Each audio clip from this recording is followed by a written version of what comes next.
Hello बच्चों, मैं Amrita ma'am. आज मैं आपको रिफ्लेक्शन ऑफ लाइट चैप्टर का लास्ट पार्ट करा रही हूँ, जो भी इसमें बचा हुआ है। फिर उसके बाद हम लोग रिफ्लेक्शन ऑफ लाइट लेंसेज पढ़ेंगे। अभी हम लोग समतल पर प्रकाश का अपवर्तन पढ़ रहे हैं। इसके पहले 2 क्लासेस में मैंने आपको अपवर्तन क्या होता है ये बताया था, अपवर्तन के नियम बताए थे, और साथ ही साथ हमने अपवर्तनांक स्नेल का नियम बताया था, अपवर्तनांक में संबंध वगैरह बताया था, और अपवर्तनांक का प्रकाश की चाल से क्या संबंध है। और मेन एक चीज़ होती है कि अपवर्तन का मुख्य कारण क्या होता है। तो अपवर्तन का जो मुख्य कारण है वो भिन्न भिन्न माध्यमों में प्रकाश की चाल का भिन्न भिन्न होना है।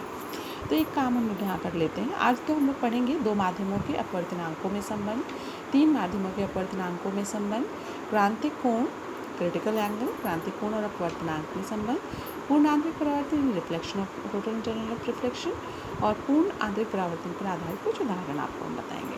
तो सबसे पहले हम लोग एक काम कर लेते हैं, अपवर्तन का कारण लिख लेते हैं। अपवर्तन का कारण क्या होता है। तो अगर आपसे कभी भी पूछा जाए अपवर्तन का क्या कारण है, तो आप बताओगे कि भिन्न भिन्न माध्यमों में प्रकाश की चाल का भिन्न भिन्न होना ही अपवर्तन का कारण है। तो हम लिख सकते हैं अपवर्तन का मुख्य कारण क्या है, भिन्न भिन्न माध्यमों में प्रकाश की चाल का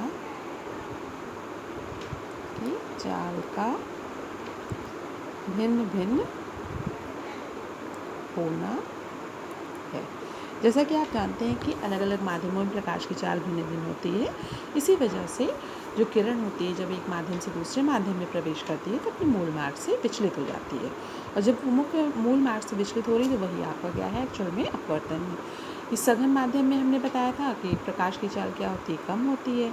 जब प्रकाश की चाल कम होती है तो अपवर्तनांक जो है ज़्यादा होता है, और विरल माध्यम में प्रकाश की चाल अधिक होती है तो अपवर्तनांक जो होता है वो कम होता है। अब हम लोग देखेंगे 2 माध्यमों के अपवर्तनांकों में संबंध क्या है। 2 माध्यमों के अपवर्तनांकों में संबंध, इसे हम ऑलरेडी डिराइव कर चुके हैं, तो हम आज इसको डिराइव नहीं कर रहे हैं। आपने देखा था 1n2 is equals to 1/2n1, या 2n1 बराबर 1/1n2, या इसको हम 1n2 इंटू 2n1 बराबर क्या लिखते थे, 1 लिखते थे। ये ऑलरेडी हम डिराइव कर चुके थे कि 1n2 क्या था हमारा, पहले माध्यम के सापेक्ष दूसरे माध्यम का अपवर्तनांक, हम शॉर्ट में लिख रहे हैं अपवर्तनांक। और 2n1 क्या है, दूसरे माध्यम के सापेक्ष पहले माध्यम का अपवर्तनांक।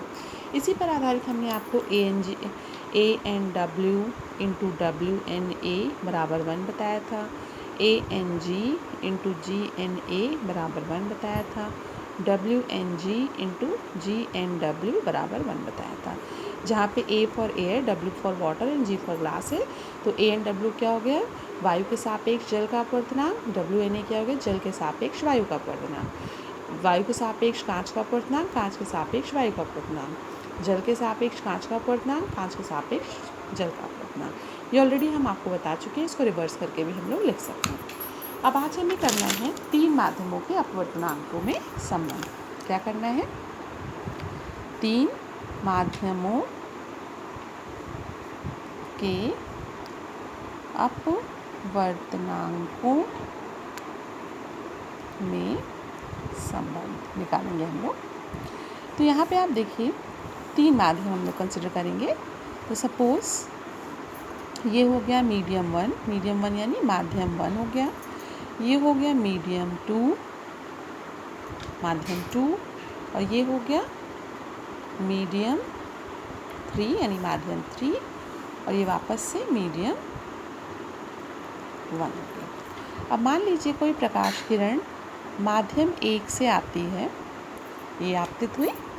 अब ये मीडियम 2 पे जाएगी तो अपने मूल मार्ग से कुछ विचलित हो जाएगी। मूल मार्ग ये हो गया, सपोज़ ये इसका सघन माध्यम है तो ये अभिलंब की ओर झुक जाएगी। फिर से हम यहाँ पे अभिलंब खींचेंगे और यहाँ से सपोज़ ये इसके सापेक्ष विरल है तो ये थोड़ा सा दूर जा सकती है।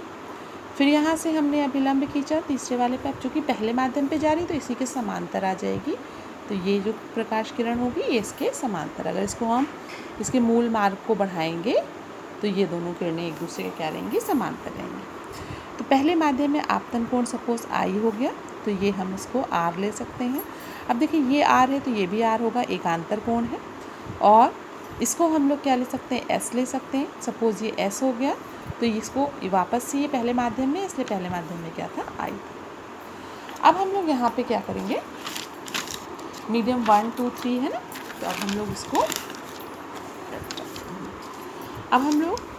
माध्यम 1 से 2 के लिए, फिर 2 से 3 के लिए, फिर 3 से 1 के लिए लेंगे।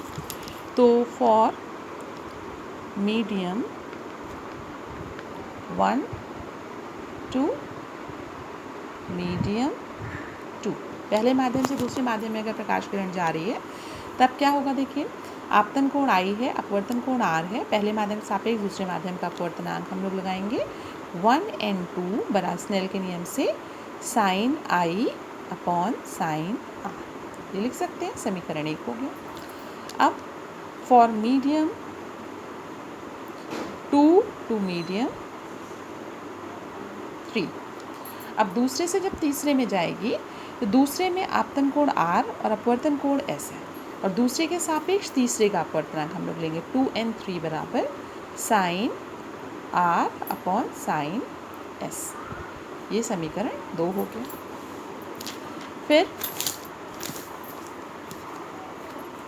फॉर मीडियम 3 टू मीडियम 1, तो यहाँ पे क्या हो जाएगा, 3n1 बराबर साइन एस अपॉन साइन आई हो जाएगा, समीकरण। अब तीनों समीकरणों को गुणा कर दें अगर हम, तो फ्रॉम 1 इंटू 2 इंटू 3 क्या मिलेगा, देखिए 1n2 into 2n3 into 3n1 बराबर राइट साइड में sine I upon sine R into sine are upon sine S into sine S upon sine I. आप देख सकते हो ये इससे कट गया, ये इससे कट गया, ये इससे कट गया, राइट साइड में 1 बचा, तो 1n2 into 2n3 into 3n1 बराबर क्या हो जाएगा, 1। जहाँ पे 1n2 क्या है, पहले माध्यम सापेक्ष दूसरे माध्यम का अपवर्तनांक, तो हम लिख सकते हैं therefore 1n2 into 2n3 into 3n1 बराबर क्या है, 1। जहाँ पे 1n2 क्या है, पहले माध्यम के सापेक्ष दूसरे माध्यम का अपवर्तनांक। 2n3 क्या है, दूसरे माध्यम के सापेक्ष तीसरे माध्यम का अपवर्तनांक। और 3n1 क्या है, तीसरे माध्यम के सापेक्ष पहले माध्यम का। अब इसी से हम लोग देखिए सूत्र एक बना सकते हैं। अगर 2n3 निकालना है हमें, तो 2n3 बराबर 1 अपॉन 1n2 इंटू 3n1, और 3n1 को हम 1 अपॉन 1n3 लिख सकते हैं, चूँकि 3n1 बराबर 1 अपॉन 1n3 है, ये ऊपर चला जाएगा, तो 2n3 बराबर क्या हो गया, 1n3 अपॉन 1n। अब आप यहाँ से देख सकते हो, बहुत आसान है कि अगर दूसरे माध्यम के सापेक्ष तीसरे माध्यम का अपवर्तनांक निकालना है तो किसके बराबर है, पहले माध्यम सापेक्ष तीसरे माध्यम का अपवर्तनांक बटे दूसरे पहले माध्यम सापेक्ष दूसरे माध्यम का अपवर्तनांक। यानी जिसका अपवर्तनांक निकालना होता है, जिस माध्यम का अपवर्तनांक, वो माध्यम का अपवर्तनांक ऊपर होता है, और जिसके सापेक्ष निकालना होता है उस माध्यम का अपवर्तनांक नीचे हमें रखना रहता है। तो हम लोगों के पास मीडियम्स कौन से होते हैं, एयर वाटर ग्लास होता है, तो हम इसको ऐसे भी लिख सकते हैं ANW into WNG into GNA बराबर क्या लिख सकते हैं, 1। ANW क्या है, एयर के रिस्पेक्ट वाटर का, WNG वाटर के रिस्पेक्ट ग्लास का, और GNA ग्लास के रिस्पेक्ट एयर का अपवर्तनांक। अब अगर हमें WNG निकालना है तो इसको हम लोग क्या लिख सकते हैं, देखो कांच का निकालना है वायु के सापेक्ष, जल के सापेक्ष, तो कांच का अपवर्तनांक ऊपर और जल का अपवर्तनांक क्या लिखेंगे हम लोग नीचे, किसके सापेक्ष, वायु के सापेक्ष ले लेंगे। और अगर इसी का उल्टा GNW निकालना है हमें, तो जल का ऊपर रखेंगे और नीचे क्या रखेंगे, कांच का रखेंगे, और किसके सापेक्ष, वायु के सापेक्ष हम लोग ले लेंगे। तो इस तरह से हम लोग एक के सापेक्ष दूसरे का मान अपवर्तनांक हम फाइंड आउट कर सकते हैं। ओके बच्चों, अब आता है हमारे पास क्रांतिक कोण। क्रांतिक, नेक्स्ट पेज पे करते हैं। क्रांतिक कोण, क्रांतिक कोण को हम इंग्लिश में क्रिटिकल एंगल बोलते हैं। क्रिटिकल एंगल, एक्चुअल में क्रिटिकल एंगल होता क्या है, देखिए इसके लिए ज़रूरी है, जैसे आपने अपवर्तन में देखा कि जब कोई प्रकाश किरण सघन माध्यम से विरल माध्यम में जाती है, आपने देखा है कि अगर मान लीजिए ये सघन है और ये विरल है, ठीक है, और दूसरा हम बना लेते हैं, ये विरल है और ये सघन है। ओके बच्चों, जब सघन से विरल में जाएगी तो ये मूल मार्ग से अभिलंब से और थोड़ा दूर हटेगी, यानी सघन का कोण कम होगा और विरल का कोण ज़्यादा होगा। विरल से सघन में जाएगी तो ये अभिलंब के पास आ जाएगी, यानी इसमें ये कोण ज़्यादा होगा, ये कोण हमारा कम होगा। इसमें आपतन कोण कम है, अपवर्तन कोण ज़्यादा है, या आपतन कोण ज़्यादा है, अपवर्तन कोण कम है। तो हमारे पास क्रिटिकल एंगल के लिए हमारे पास ये प्रोसेस को अप्लाई हम नहीं करेंगे। होता क्या है कि अगर मान लीजिए कोई प्रकाश किरण आपकी कहाँ से जा रही, देखिए सघन माध्यम से विरल माध्यम में जा रही है, तो ये अभिलंब से थोड़ा दूर हटेगी, ये हो गई आपतित किरण, पहली आपतित किरण, तो ये पहली अपवर्तित किरण। अगर हमने आपतन कोण को बढ़ाया, दूसरी किरण हो गई, तो अपवर्तन कोण और बढ़ जाएगा, बढ़ गया। अब इसमें एक ऐसी कंडीशन आएगी कि जिस आपतन कोण पर अपवर्तन कोण जस्ट 90 डिग्री हो जाए, 90 डिग्री का मान हो जाए, ठीक है, उससे ज़्यादा ही रहेगा, 90 डिग्री हो जाए, तो वही आपतन कोण जो होगा वो हमारा क्या कहलाएगा, क्रिटिकल एंगल कहलाएगा। तो क्रिटिकल एंगल के लिए क्या ज़रूरी है कि वह आपतन कोण जब अपवर्तन कोण का मान 90 डिग्री हो जाए तो उसे हम लोग क्या कहेंगे, क्रिटिकल एंगल कहेंगे। यानी I बराबर क्या है, C, और R बराबर कितना है, 90 डिग्री। ओके, तो अब आप देख सकते हो कि हम लोग क्या कहेंगे, जब कोई प्रकाश किरण सघन माध्यम में आपतित होती है तो सघन माध्यम का वह आपतन कोण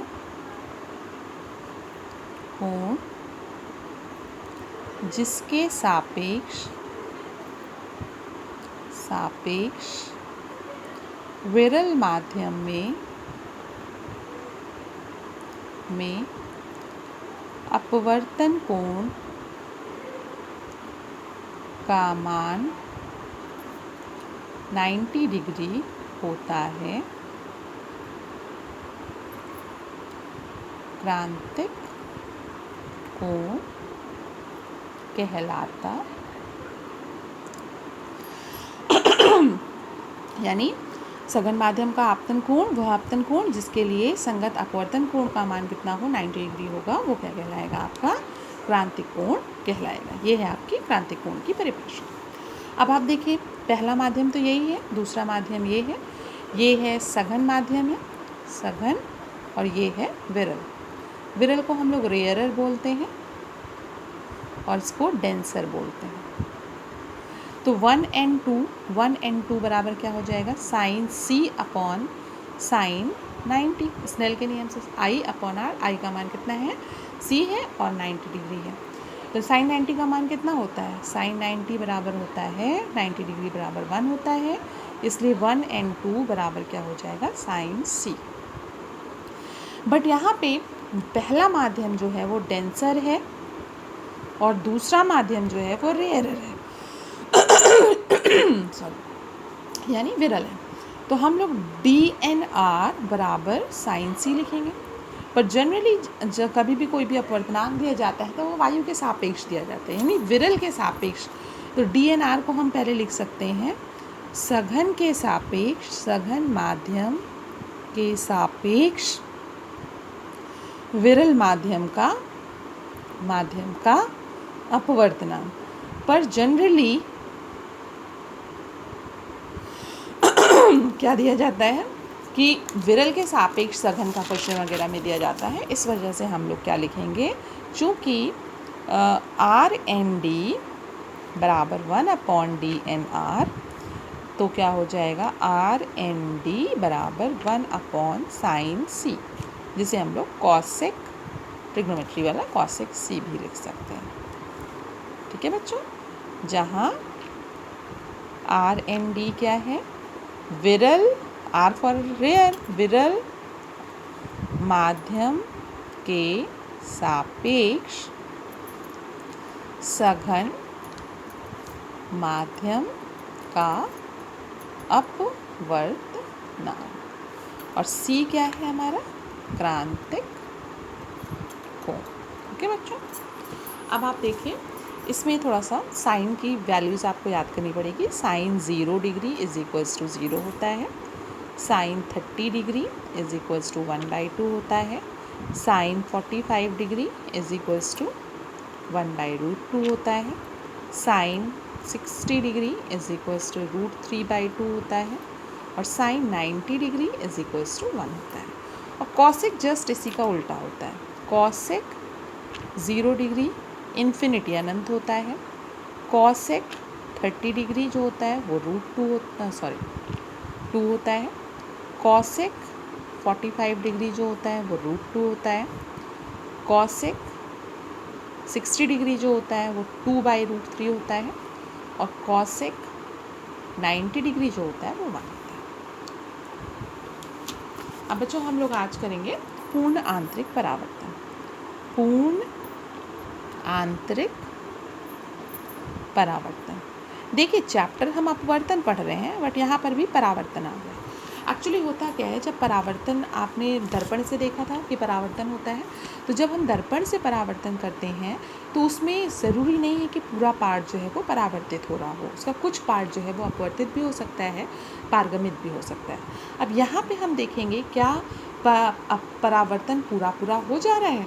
तो अब इसमें होता क्या है कि जब आपने अभी क्रांतिक कोण देखा था, क्रांतिक कोण क्या था, वो कोण था जबकि सघन माध्यम था ये हमारा, और ये क्या था, विरल माध्यम था। ठीक है बच्चों, अब देखिए यहाँ पे C है और यहाँ पे 90 डिग्री पे अपवर्तित हो रही थी, 90 डिग्री हो गया। अब आप देखिए अगर मान लीजिए इसमें परावर्तन हो भी रहा था तो थोड़ा बहुत परावर्तन हो रहा था, ठीक है, और ये आपका अपवर्तित किरण हो गई, 2 ही पार्ट होते हैं।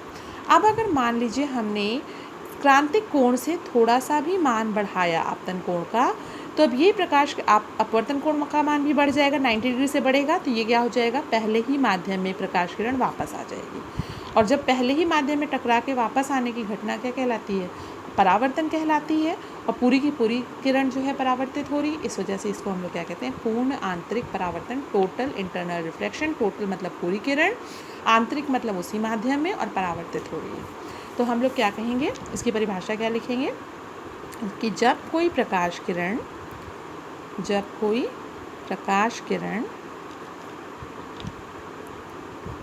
सघन माध्यम में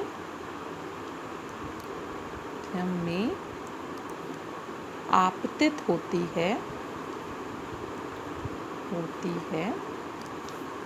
तथा आपतन कोण का मान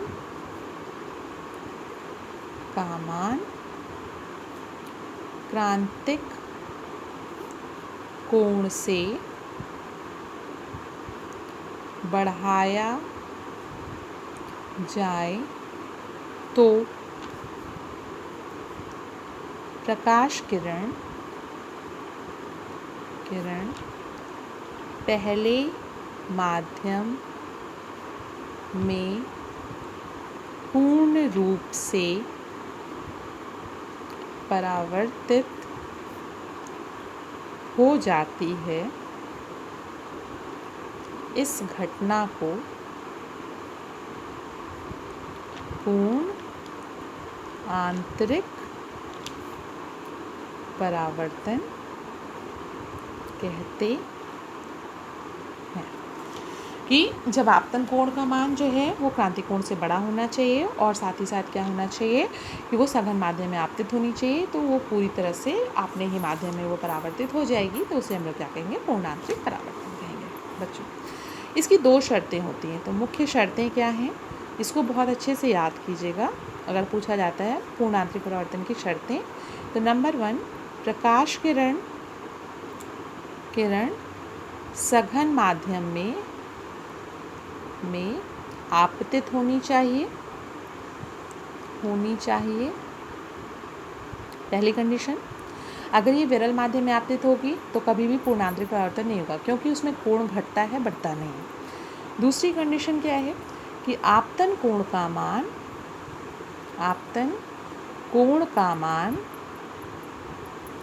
क्रांतिक कोण